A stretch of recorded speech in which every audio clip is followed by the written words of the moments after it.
You're smart and you've achieved a lot already in your career. So why does it feel so hard to leave a workplace that feels like it's damaging you? In today's episode of the Corporate Warriors podcast, I'm gonna guide you through the 7 main reasons why high performers stay in workplaces that are actually toxic and they know it. We'll discover topics such as trauma bonding, overfunctioning, or even hero project illusion so that you can actually start identifying what is really keeping you stuck in this workplace. And even if just one of those 7 is gonna resonate with you, I'm gonna want you to stay until the end because I'm gonna help you and give you some exercises that can make you do the first step to get out of that situation, reclaim your power, and create a career that you are actually proud of. Now let's dive in. I've coached different people from all arrays of industries and I've made my own experiences for sure. And the common denominator that I can see is that people stay stuck not because they do not understand what's going on. They really do understand what's going on. You're probably, if you're in a situation there, because you're wired for responsibility,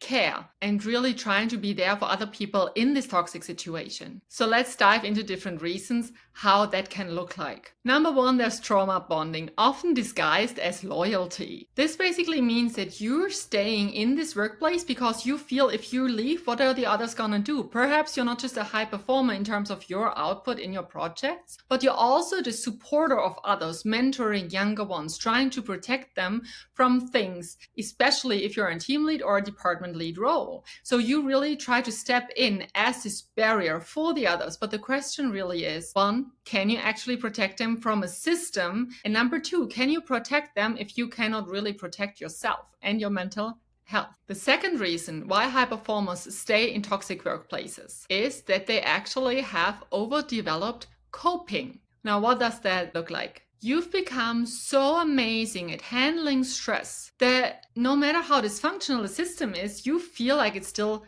manageable. And while that is okay, and if you are really good at coping, you can survive that and get out of that at some point without any mental health issues, I want to remind you that coping does not equal thriving. And if you're a true high performer, you deserve the best because there are not a ton of high performers out there in the marketplace. So you really deserve to be in a space where you're seen, where you're heard, and where you actually get the rewards that you deserve. So if you feel like, oh, that's not for me because I'm handling that stress so well, think twice. Do you deserve more? Perhaps yes. Perhaps it's time to move on. Number 3, there's the hero project mentality.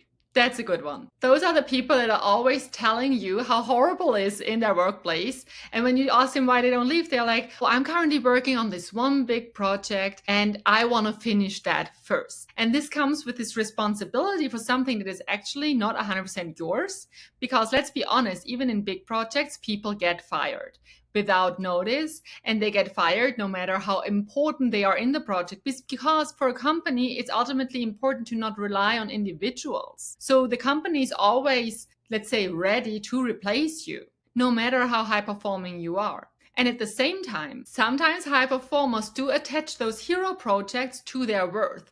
Because they might get some spotlight from top management, they think that if they really are successful, everything will change for them. Well, spoiler alert, if the system is not setting you up for success, it will not set you up for success later. And by the way, can you really be sure that the whole credit for this amazing project is gonna land on you? Or might there be some manager in between that will grab away all of the credit and leave you only with the hustling tasks and the credit for that, so that you just look like the hustler and keep on being the go-to person for the stuff that is really hard to do, that needs a lot of attention to detail, but that will not get you ahead in your career. 4th, and this is so usual, that's some intellectual over-rationalization. Yes, your intellect, you're using it against you. Because smart people are so good at rationalizing everything. Like you have a reason in your head already. Like if somebody told you why you're still there, you can give them a list of 20 reasons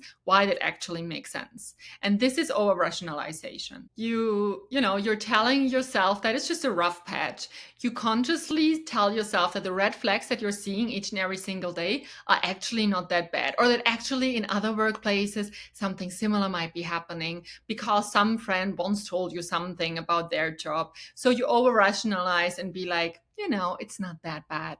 But really, is it? Because if you just keep on pushing through all of those red flags, you might end up in burnout. And I ask you, really, who is going to be there for you when that happens? Probably not a toxic workplace. Number 5, there's the common risk of losing your identity if you leave. Because, and hopefully by now you know that if your self-worth is attached to your role, to your title, and to your pay, you give away all of your power, all of your identity, you hand it over to somebody else, hoping that they might treat it with respect. So sometimes even walking away, not only getting fired, but walking away can lead into identity crisis. Because yes, there is some risk involved with doing a new step, trying something new. There's the risk of the unknown. And who knows if in this unknown future, you'll have the exact same pay title. Hopefully you have something better, but perhaps you need to step back for some time to regain your full power and strength. And if you attach your whole identity to your current position, then that looks like weakness and failure to yourself, so you don't even dare to look in that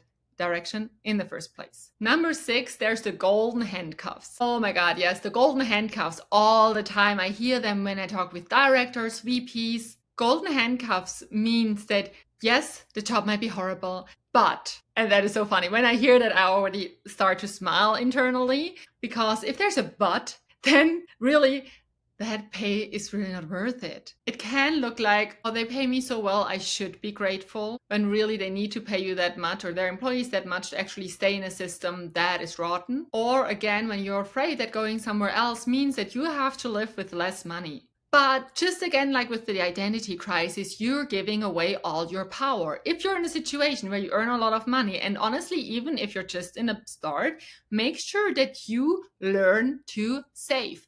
This is so crucial. You need to learn to save money starting from your very first salary. And if you haven't done that yet, start now. And you need to make sure that your expenses are within reason so that every month you can put something aside. This is your monetary safety net, and that will keep you also safe from toxic workplaces because you will not feel trapped, because you know that you will land on your feet. And mentally, this is so important for you to feel safe and for your nervous system to be calm when making a decision to step away from something that is really not good for you. Because let me remind you, money is great, and I help my clients making the most out of their skills on the marketplace, but money is no substitute for health, for peace, and for happiness. It is the cherry on top that we all want, but not at the expense of running into burnout. Because once you're burned out, you are not earning money. Not to the same extent, your market value will crash. So in my opinion, that's actually the bigger risk. And number 7, there's this familiarity with dysfunction. To some extent, if you know the chaos, it feels normal, natural, familiar to you. So on the one side, you don't even feel how harmful it actually is. And on the other side, it's just your new normal. So you not raised your new normal, which is what we should actually do when we advance in our careers and lives, but you lowered your new normal to a standard that is really not yours, which can lead to sometimes having employees, no matter the situation in their hierarchy, confuse disrespect with that's a challenge. Or they confuse anxiety and their nervous system being hyper alert all of the time with drive. I can tell you, true drive and a good challenge is not burning you out and is not making you hyper alert all of the time. It will not run you into burnout. Okay? So those are the 7 main reasons why, in my opinion, the smartest high performers stay sometimes in toxic workplaces, even though they know it. Now, let's start. How can we actually solve this? Number 1. The step that we all need to do is the awareness, which is why we started with the different reasons why that might happen. So you can hopefully identify with them and acknowledge to yourself that you are one of those high performers that is stuck in toxic workplaces. So if even just one of those points made sense to you and you resonated with it, congratulations, you have done the first step. You have become aware of the issue. This is awareness, because when you name it, you can change it. So we go away from this never change a running system, because really, to what extent is a toxic workplace a running system? And now let's dive into some journaling prompts. So after each question, I want you to put the video on pause and answer them. And the way that goes is you have a blank piece of paper or a journal, and you just take a pen And you write down whatever comes to mind until nothing more comes to your mind about that question. That's how you can figure out what you actually think about the topic. And by the way, this also keeps us from spiraling. If your thoughts are spiraling, write them down. It will force you to end one thought before the next one starts and will actually keep you from spiraling down. So here are the questions. First, what am I tolerating right now that I would never want my best friend to tolerate? Number 2, what do I fear will happen if I start over-delivering in this workplace? Number 3, if I were acting from a place of true self-care, self-love, and self-worth, what would I stop doing right now? And the last one, who or what am I actually protecting and at what cost? Those questions will help you to really understand why you're stuck right now. And by writing down what is going on, you can continue this journey of journaling by asking yourself the deeper questions to move yourself from being aware to understanding why you're stuck. So first you need to be aware that you're stuck, then you need to understand why you're stuck.